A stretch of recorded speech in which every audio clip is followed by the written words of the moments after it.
9th class की lesson 1 poem rain on the roof start हुई है। आज हमने इसमें शॉर्ट टाइप क्वेश्चन आंसर हमें पढ़ाना है।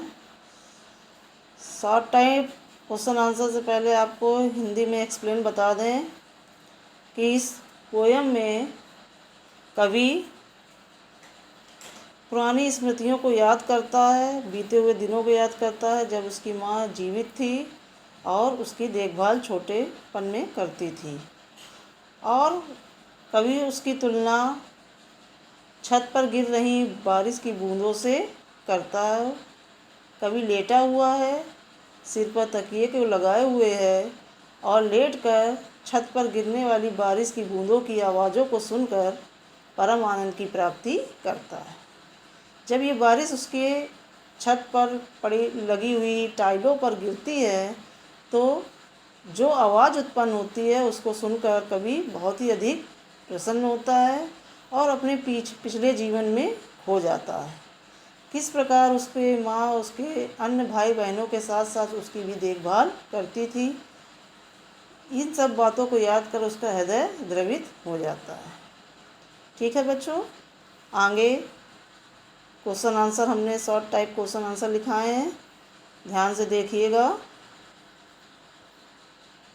पहला क्वेश्चन है what do the following phrases mean to you. मतलब इस फ्रेजेस का क्या मतलब है। पहला है ह्यूमिड शैडो, दूसरा है स्टेरिस स्फेयर, तीसरा है व्हाट ए ब्लिस, चौथा है 8000 dreamy fancies into busy being star. First का मतलब है ह्यूमिड शैडो का मतलब होता है ब्लैक क्लाउड्स ऑफ ह्यूमिडिटी, मतलब नमी से भरे हुए काले बादल। जब आकाश में काले बादल छाए होते हैं तो मूसलाधार बारिश होती है। कवि ने बादलों को मूसलाधार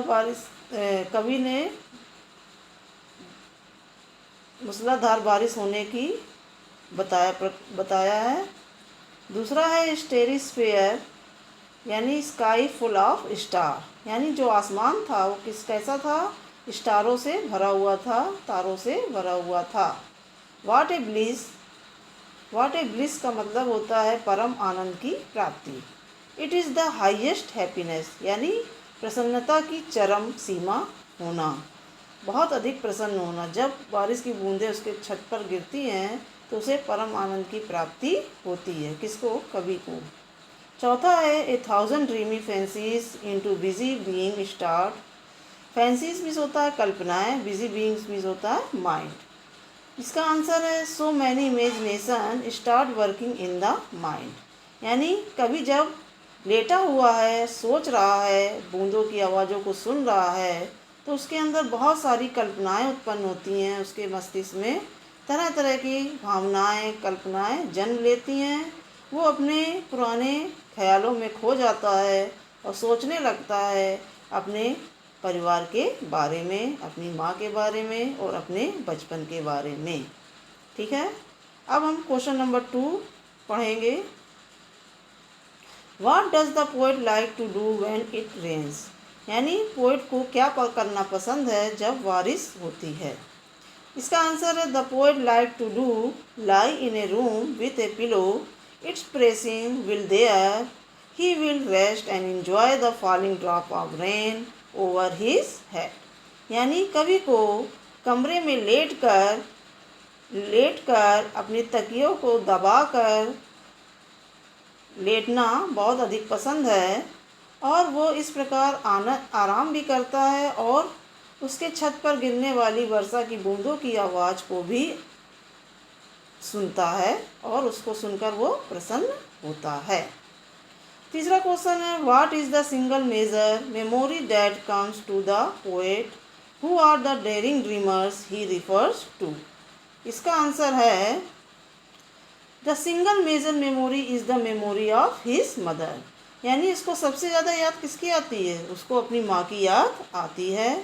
she has been accustomed to see him in the bygone dreams, क्योंकि उसको हमेशा स्वप्न में उसकी माँ दिखाई देती है।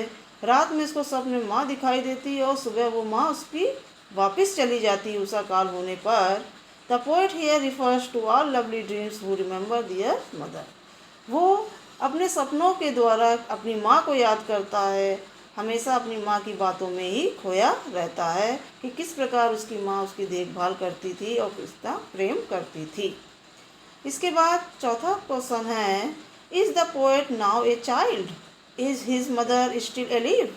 क्या पोएट अभी भी बच्चा है और उसकी माँ क्या अभी भी जीवित है?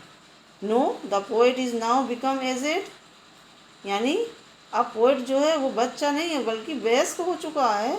हिज मदर हैज़ डाइड, और उसकी माँ भी जीवित नहीं है, यानी उसकी माँ की मृत्यु हो गई है। बच्चों, ये आपके शॉर्ट आंसर हो गए। इसके बाद हम पढ़ाएंगे मैचिंग। ध्यान से देखिएगा मैचिंग। कॉलम ए और कॉलम बी। कॉलम ए में है melancholy, patter, singles, recollection, woof. Column B में है piece of stones, memories, sorrow, sound of drops falling on roof, thread woven across the blue. बच्चों, melancholy miss होता है सारो, यानी मैचिंग करेंगे मेलनकली का सारो से। पैटर मिस होता है बूंद गिरने की आवाज़। The sound of drop falling on the roof, यानी छत पर जो बूंदें गिर रही थी उन के आवाज़ को हम पैटर कहते हैं। सिंगल्स, पीस ऑफ स्टोन, जो पत्थर के टुकड़े हैं उनको क्या कहते हैं? सिंगल्स। रिकलेक्शन मिस होता है मेमोरीज, यानी स्मृतियाँ, मेमोरीज से मिलाएंगे। Woof, thread woven across the loom, यानी ताना बाना बुनना। तो इसकी मैचिंग हो जाएगी thread woven across the loom. मेलनकली का सारो से, पैटर का sound of drop falling on roof, seagulls का पीस ऑफ स्टोन, रिकलेक्शन का मेमोरीज, वूफ का thread woven across the blue.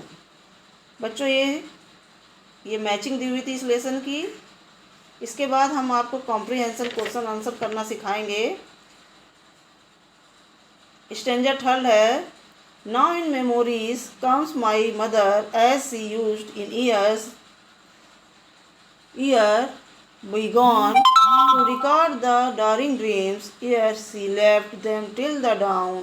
Oh, I feel her fond look on me as I list to this refrain, which is played upon the seagulls by the patter of the rain.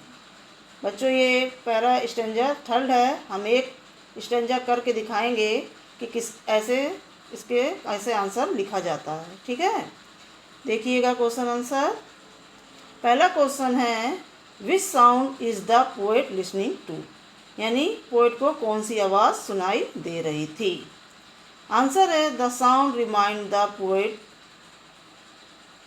The poet is listening to the sound of the rain. इसका answer क्या है?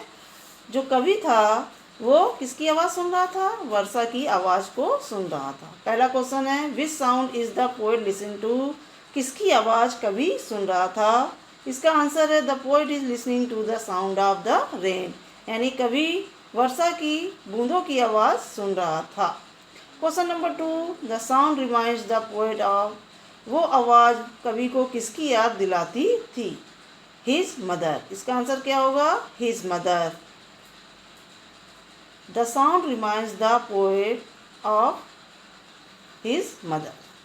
तीसरा question है, which word in the exact means the ability to remember thing, मतलब कि याद करने की योग्यता को किस शब्द से कहा जा सकता है? किस शब्द को प्रयोग किया जा सकता है? मेमोरी। इसका मतलब है कि याददाश्त या स्मृतियाँ। बच्चों, अब लेसन फर्स्ट मैंने एक्सप्लेन कर दिया। इसके बाद आपके क्वेश्चन आंसर हो गए, कॉम्प्रिहेंसिव क्वेश्चन भी हो गए और मैचिंग भी हो गई। अब इसके बाद हम लोग लेसन 2 स्टार्ट करेंगे। Thank you.